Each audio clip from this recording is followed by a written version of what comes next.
things that's very important is with scissor over comb, you become so focused at the tiny hairs on the head as you're taking, such as,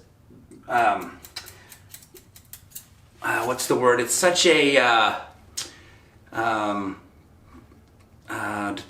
it's such a focused skill, focused technique, focused. It's such a, like, you're so embedded, you're so focused and concentrating here that you kind of forget what is this looking like from afar. So one of the things that you have to make sure you do is occasionally look in the mirror, and the nice thing about using a mirror to check the shape is a mirror doubles the distance of your client. So I don't know if you've noticed, but a lot of artists, when they're painting on a wall or a big mural, they'll typically take a step back because they're so focused in the detail of what they're painting right here on their, whatever they're painting on, whether it's a wall or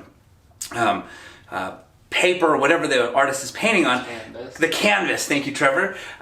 They get so focused with this one piece of the art that they lose the picture of, they lose the image of how the whole picture's looking. So you'll see a lot of artists take a step back, kind of see how it's all coming together, and then they come forward again.